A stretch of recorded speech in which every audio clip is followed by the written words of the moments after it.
Hello, Michelle Kotler here. I'm going to digress for a moment and talk about my hair. I know you all don't care about it, but I'm going to do it anyway.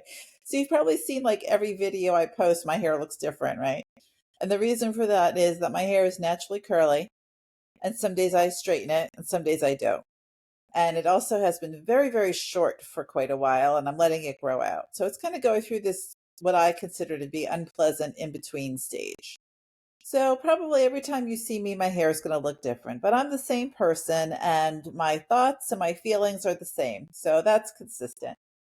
All right, now on for the story. Thank you for bearing with me. So today I'm going to talk about my experience as the Director of Student Support Services at the Arts and Technology Academy Public Charter School in Washington, D.C. And the reason why I'm saying the name of the school is because it no longer exists. It has not existed for many years, actually. And I'll tell you why by the end of the story. It's very unusual for a charter school to no longer exist, but I will tell you exactly how that came to be. So there are several stories from this experience, even though I was there for less than a year, and I'll tell you why as well. Yeah, this was quite a place. This was a place for people who like drama, and you could easily kind of get addicted to the drama in some of these jobs. So this was a school in an inner city Washington D.C. neighborhood that was not a safe neighborhood. It had a very high level of drug use, drug dealing. There were shootings. There was a shooting right outside my school, like during dismissal one day. There was a dead body on the sidewalk that I could see from the school building. And I tried to shelter students from this reality. Parents in the neighborhood would hold their children by the hand. Not all the parents, but some of the parents would hold their children by the hand and walk them up to the dead body to look at it. And I mean young children, which I thought was extremely disturbing. We had a police officer in the school. He had a bicycle, actually. And there were times when he would chase after suspects on his bicycle, as silly as that sounds. But it actually made sense because what would happen was the gangs and the drug dealers in the neighborhood would wait until dismissal after school to come out and shoot people. And the reason why they would do that is because the school buses would clog up the streets and it would make it hard for police to chase after them if they were in a car. I mean, I'm telling you, you can't make this stuff up. So some of the things that happened that I saw happen at this school that blew me away, honestly, in many ways. One of them was I had never seen anything or heard of anything like this before. I was very naive and sheltered, and this is a very difficult story. So I'm going to share the honest truth about a little girl, and this is a trigger warning. So if a sexual assault story is going to trigger you, I respect that. Please feel free to click off this video right now, okay? Because there's a sexual assault story coming up. I had a 5-year-old little girl, very sweet little girl. I will not mention her name, obviously.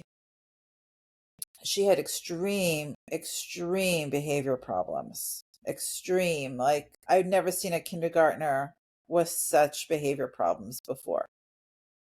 Come to find out that she reported to her teacher that her 12-year-old brother sexually assaulted her. I'm not going to say the R word, but you know what I'm saying. And the teacher, as a mandatory reporter, had to pick up the phone and make phone calls. Okay, so she had to report this to Child and Family Services for obvious reasons. The boy still lived in the home, the girl was still at risk, and teachers are mandatory reporters whenever we find out about neglect or abuse, including sexual abuse. So the teacher called. The parent found out or figured out who made the phone call, and the parent, the mother, came in to the school and threatened to kill the teacher, and also was like threatening and angry toward the child because the child was not supposed to tell anyone. The school had to ban the parent from the school. So part of the job of the police officer at our school was to keep this parent off school property. And then the 12-year-old boy also went to our school because the school served pre-K through middle school. So social services came in to the home and investigated and substantiated the complaint of abuse and removed the boy from the home. The boy went to go live with his father. Now, apparently, the boy had already been visiting at his father's home and slept in the same room with his father and his father's girlfriend. And that's where the brother learned how to do what he did to his sister. I can't make this up. I had never heard of this. I didn't know that people did this. I didn't know this existed in the world until I worked at this school. So social services came in and took the boy out of the mother's home where the girl lived and placed him in the father's home where he could continue to learn how to sexually abuse people, because that would seem like the smart move to make. And they said that he could remain at the same school as his sister, but we were instructed to keep them physically separated in the building. Please tell me how this makes sense on any planet. None of this made sense on any planet. The mother was clearly mentally ill herself, and they left the girl with this mother. So the mother was abusive in her own way. I won't say physically violent, but she was mentally abusive toward the child, this girl. The city came up with a plan where the mother entered into a written agreement that she would not permit the older brother to come back into the house. And then social services learned at some point that the older brother did come back into the house. So then the city, and to their credit, prosecuted the mother criminally because what she did was a criminal violation. And then that was a whole mess. So then the mother's angry that she's being prosecuted. So, like, you just keep adding insult to injury. And then this poor little girl is living in this horrific circumstance. Now, at the school, we did our best to keep them separated. And for the most part, we were able to do that, the brother and sister. But one day, I don't know if there was some kind of change in the schedule, something went wrong where her class was walking into the cafeteria at the same time his class was walking out of the cafeteria. And this was before he had been placed back in the mother's home. Now, I don't mean placed by the city, I mean placed by the parents back in the mother's home. So, up until that point, the girl had not seen her brother for quite a while, like several weeks, maybe a few months, something like that. So she saw him. She was walking into the cafeteria. He is walking out of the cafeteria. And she runs up to him. I love you. I miss you so much. And she gave him a hug. So now the school is in violation of our agreement with the city as well, because now they've had this physical contact that they were not supposed to have. I don't know if the city ever found out about that, to be honest with you. But anyway, Corporation Counsel is prosecuting the mother. I mean, this whole thing was a mess. You talk about drama. Now, from my point of view, my job was to try to support the little girl because she had an IEP, she had, emotional issues for pretty obvious reasons. And her behaviors were interfering with her learning and frankly with the learning of the other children in the classroom. So she was a high flyer, what we would call a high flyer. She was always being sent to the office. She was always being sent to the counselor. She was always being sent somewhere. This was a very high needs school because of the neighborhood, and the families were a lot of times were in crisis, or the kids didn't have food at home, or you name it. So we had a social worker, we had a guidance counselor, I'd say. We had a school psychologist. The school psychologist was lazy as the day is long and didn't even see students for the most part in crisis. That's another story. I'll tell you about her later. So there were times when this little girl was, in crisis and running around hitting kids or doing whatever she was doing. And my mental health team was otherwise occupied. So I would have to go in there and I would have to take her out and bring her to my office. This was not in my job description. This was not my responsibility, but somebody had to do something. And so if I could, it would be me. And there were times when this poor little girl would regress to being an infant, and she would want me to hold her in my arms and rock her like a baby. And that would soothe her and calm her down until one of our therapists could see her. I just wanted to take this child home with me. I just wanted to give her some kind of normalcy where she could be safe, physically safe and mentally and emotionally safe. But I was not allowed to do that. But this broke my heart. What I was able to do for her was to find some money in the budget and hire a dedicated aide and put the dedicated aide on her IEP. And I found somebody to be her dedicated aide who might end up watching this video someday because he's a wonderful guy and we've stayed in touch for many years. And he may see this video. So I'm not going to name his name because I respect everyone's privacy. But hiring him was the best move I ever made for this child. He was incredible with her. He was a wonderful role model. He was a mentor. And they stayed in touch. I mean, she's an adult now, and they're still in touch. He was supportive of her, and he was just fantastic. That could have gone either way because of the situation with her brother and how she might see men as, violating her and not trustworthy and all these things. But fortunately, it had a different impact. So he was a safe male that she could trust. And I hope that that situation helped to buffer or mitigate even a little of the craziness that this poor child had to experience, because you cannot pick your family. You cannot pick your parents and who you're born to. And life is not fair. Life was not fair to that little girl in any way, shape, or form. And it just broke my heart. It really broke my heart. So that school was off the hook in so many ways. For example, I had bought a beautiful handmade artist created shawl at Eastern Market. It's like an artist collective. And I went there one day and I loved this beautiful red and black shawl and I bought it. So I wore it to work. And one day I left it in my office by mistake. I left it hanging on the hook behind my office door. And I realized it later. I thought, oh, it'll be there in the morning. I'll just get it tomorrow. Well, guess what? It was not there in the morning and I could not get it tomorrow. Now, this was a unique, one of a kind shawl. Like, you're not going into Macy's or Marshall's or somewhere else and buying this shawl. This was created by an artist. It was one of a kind. Fast forward a few weeks later, I see a woman walking into my school wearing my shawl. I couldn't believe it. I could not believe it. So I was very tempted. I was like this close to going up to her and saying, oh, excuse me, I love your shawl. That's so beautiful. Where did you get that? I used to have one just like it.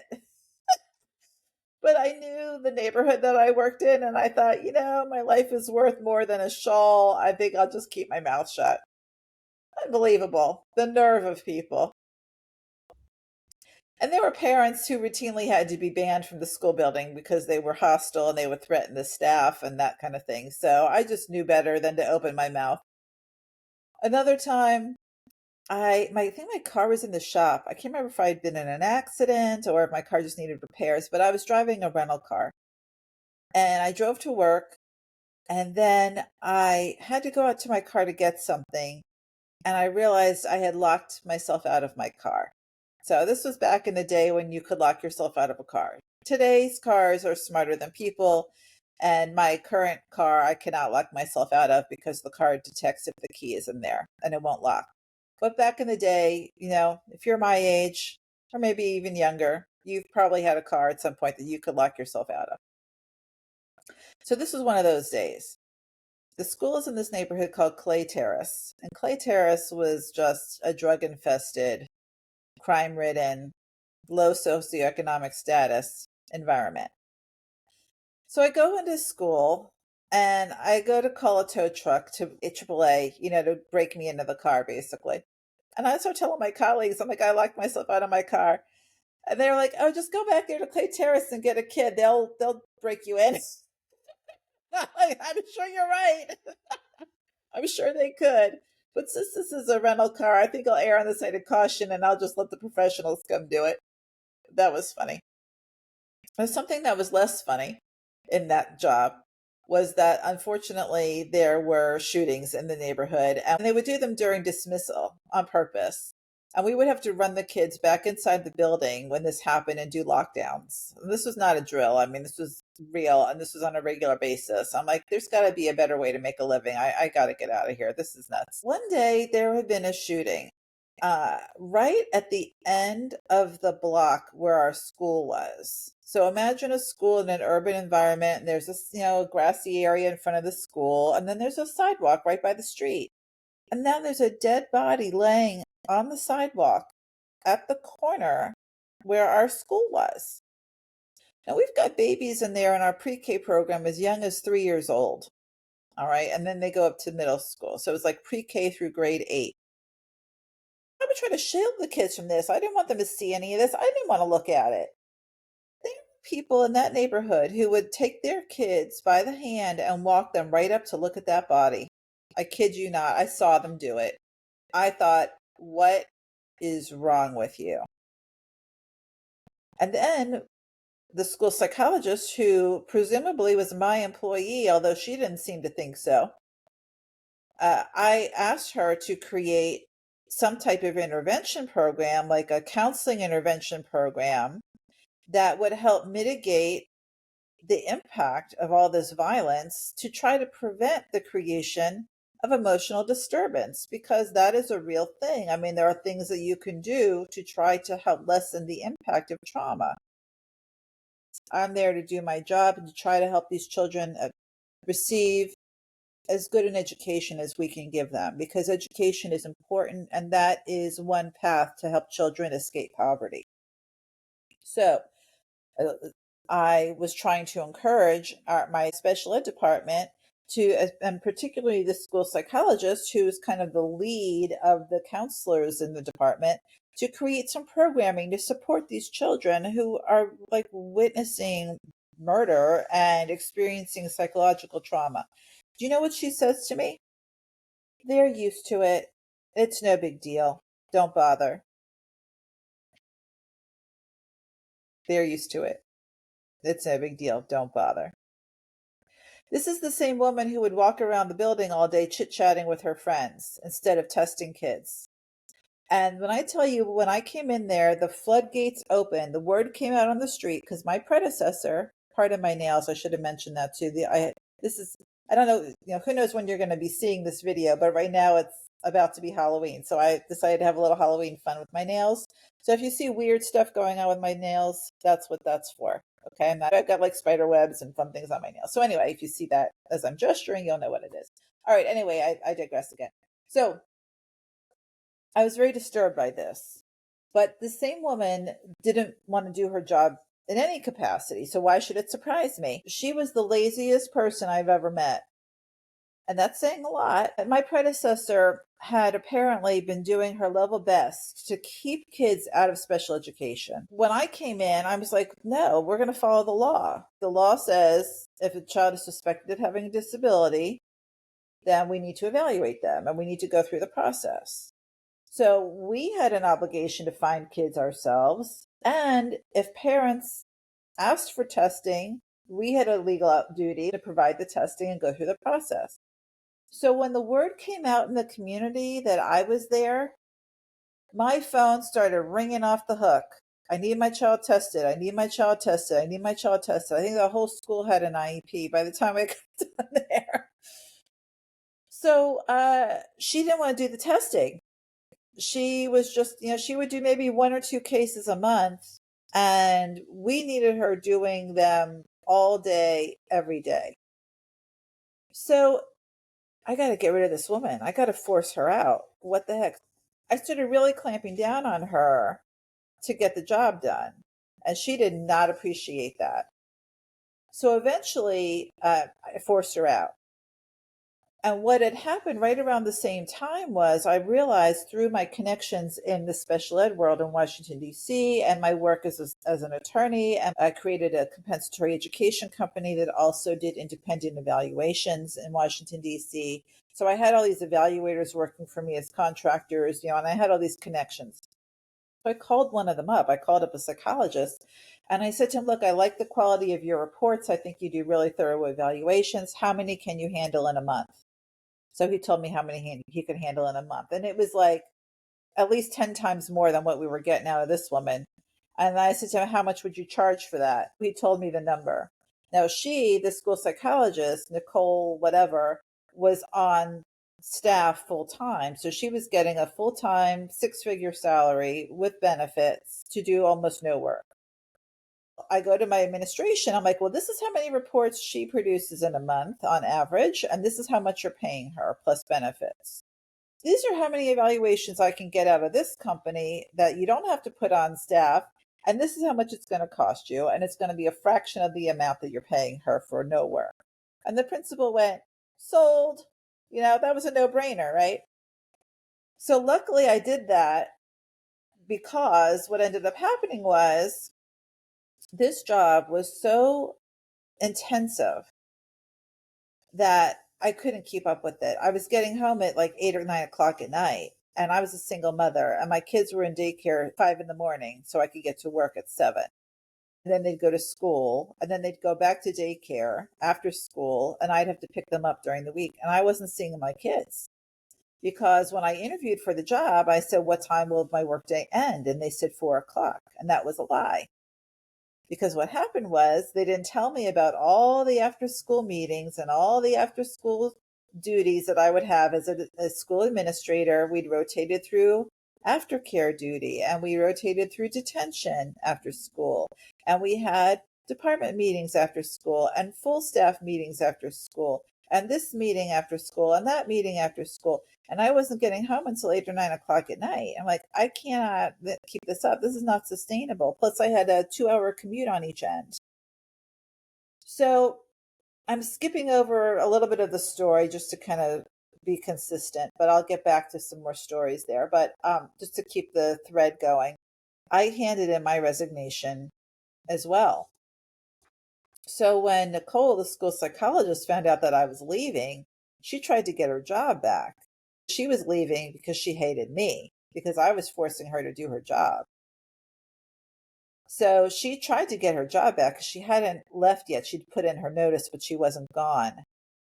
But by that point, I'd already presented the contractor option to the principal, and he could save a ton of money on that, which of course he loved because then he could redirect the money to other things that he wanted to do. So he said to her, no, thank you. We've already got it covered. So that was my one little happy dance moment.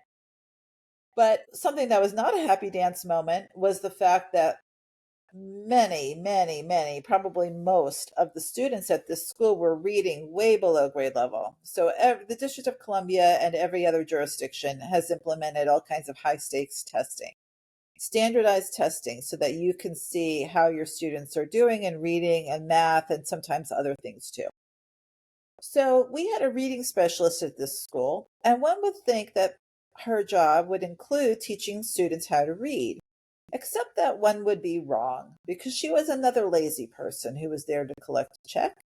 And she viewed her job solely as being involved with the things related to the standardized reading testing. So the reading testing would happen, a few times a year, but it didn't happen every day. And she was there every day. So what was she doing the rest of the year when the standardized testing was not occurring? That's what I would like to know. I would have thought she would be pulling struggling readers into reading groups to improve their reading skills to help get their test scores up. That is not how she interpreted her job duties. So I went to my principal and I said to him, now keep in mind, I'm already getting home at like 8 o'clock at night, right? And keep in mind, I'm already drowning in the workload because now the floodgates are open and everybody in the city wants us to test their kid. And I have to handle all the testing. I have to coordinate everything. I have to make sure everything's getting done. I have to send home all the meeting notices. I have to calendar everything. I then have to schedule the meetings to review the testing. Then for the students who are eligible, I have to schedule the meetings for the IEPs. I have to make sure all my teachers are writing their IEPs, that the IEPs are correct. I have to put everything into the computer system. I mean, it was two or three full-time jobs rolled into one. Okay. So now I still, though, I feel so bad for these kids who are not getting an education that I say to the principal, listen, let me do a reading group. Let me, because I love teaching kids how to read and I'm pretty good at it. And I use a multisensory approach and, these special ed methodologies that I've learned and I'm pretty successful at it. So I said to him, let me have a group, a small group, like 5 students. We'll go by the test scores, the reading test scores that the reading specialist publishes, and I'll take the bottom 5. Give me the bottom 5, and I'll do a small group reading intervention every day with them. And when we get their reading skills up, to grade level or pretty close to grade level, then I'll take the next 5. And let me just do this, and I'll carve out like 30 minutes a day. Not like I could even spare the time, but I would carve out 30 minutes a day, and I would teach these kids how to read. You would think he would be jumping for joy that a master's level special educator is willing to take the time out of her incredibly busy, crazy day to teach his students, who he pretends to love, how to read. But that would be false. If you thought he would be jumping for joy and hugging me and jumping up and down cheering, you would be wrong about that. His response to me was, we can't do that because we can't pull them out of general education and have them miss instructional time. And I said to him, well, if they're reading like 3 or 4 grades below grade level, they are missing instructional time all day, every day because they can't read. So they're not accessing the curriculum, which is written at a higher grade level, that they can't read it. And he said, but they'll miss instructional time and we can't allow that. I said, but they're already missing instructional time all day because their body is in the room, but they're not accessing the material that they can't read. I didn't say this to him. The analogy to it is, you go to China and now you have to go to school in Chinese and read Chinese, and you don't know how to read Chinese. How are you going to do your schoolwork in Chinese when you can't read Chinese? Well, these kids couldn't read English. So how could they do their schoolwork in English? They can't read English. But for some reason, that basic level of common sense for a school principal was too much for him to grasp. So he did not permit me to do this. This was my first lesson in, it's better to ask for forgiveness than permission. I should have just gathered up a group of kids, tried to keep it on the down low, and just done it. But I didn't. So that was a disaster. And then, come to find out, as luck would have it, ironically, the public charter school ended up having its charter revoked by the city because their reading test scores were too low. Ding, ding, ding. That's what I was trying to tell you, you dummy. But little old Michelle knows nothing, right? I don't know anything. Because special ed people, we are special ed ourselves and we don't know anything. That's sort of the impression the world has, right? No, we actually know things. We are professionally trained educators. I'm actually a very highly trained educator. I have a 150 credit hour Bachelor of Science degree in special education and a master's degree in special education. You know what a rare combination that is? The program I went to at the University of Maryland, my undergrad, doesn't even exist anymore. There were so few people enrolling in the major, they eliminated it. They combined it with other majors to save the program because there aren't even enough people to keep it a viable department on its own anymore. Do you know how rare my background is?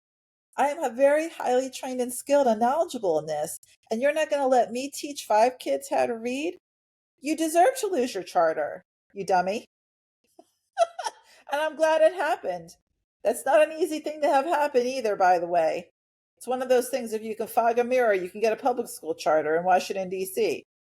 Well, I guess he learned the hard way, not so much. And then that guy went off to go ruin kids' lives out in California somewhere.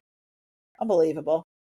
So let me think. Any other story? Oh, yes, here's another story from that school. So when I first got there, I didn't know anything. I didn't know what the problems were. I mean, there were many, but I didn't know what was going on there. So I said to my teachers in my department, I said to them, I had a few teachers, it was a small department, but I said to them, tell me what you need.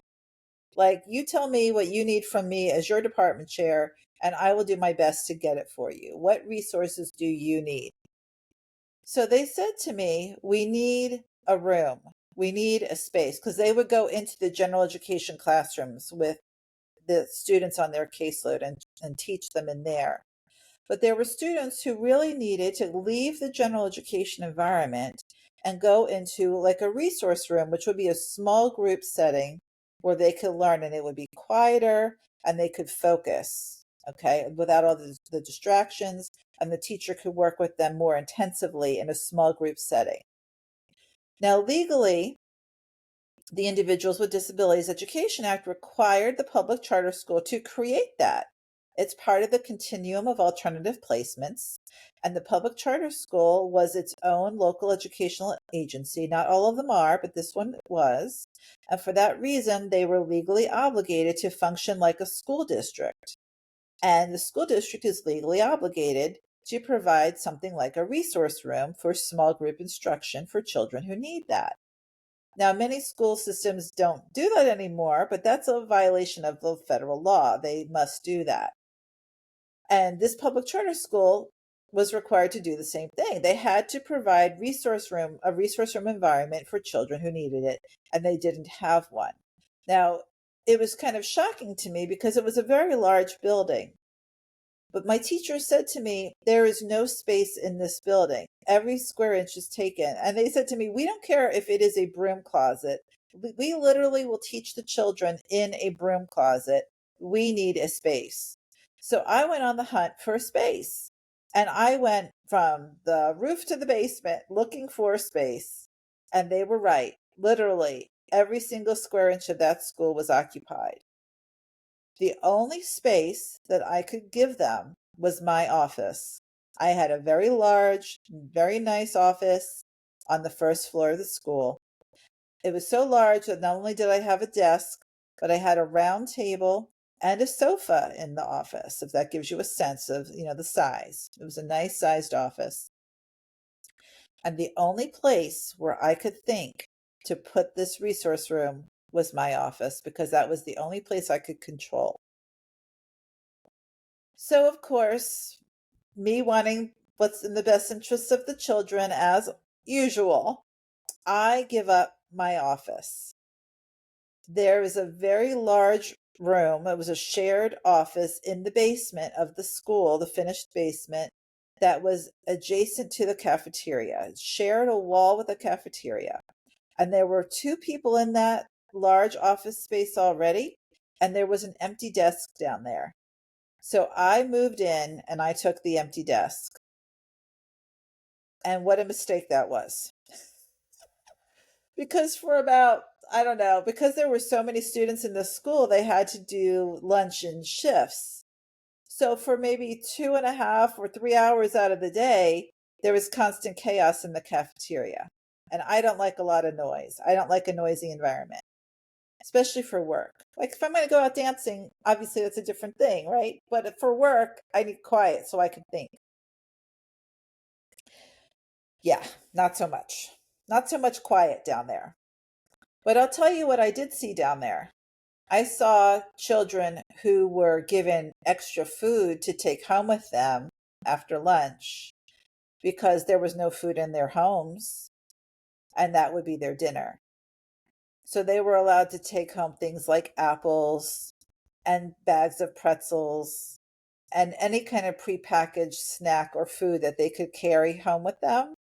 They were allowed to take home extra so they would have food at night. Now, what they did for food on the weekend, beyond me. And that school also was a location for a summer food program, so that twice a day during the summer months, the children would walk to school for breakfast, and walk home because there was no programming. It was summertime. Or maybe sometimes there was a summer program going on educationally, but they didn't necessarily have to participate in that. But they would walk down to get breakfast and walk home or go wherever they went. And then they would walk back for lunch at the school over the summer and then walk back. And the reason for that was the city figured out that it was cheaper to feed kids during the summer at the schools than it was to remove them from their homes and try to place them in foster care for neglect.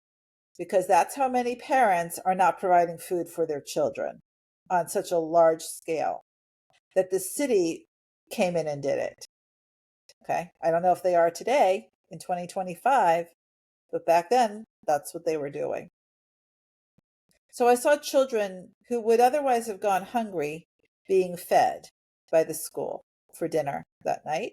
And the other thing I saw when I was down there that was much more disturbing, I mean, that wasn't disturbing. I thought it was kind and compassionate, don't get me wrong, to give these children food, but it was disturbing in the sense that this is how many families are failing to feed their own children. That was disturbing. And I'm very glad that school lost its charter because the adults did not know what they were doing. They did not know how to run a school properly.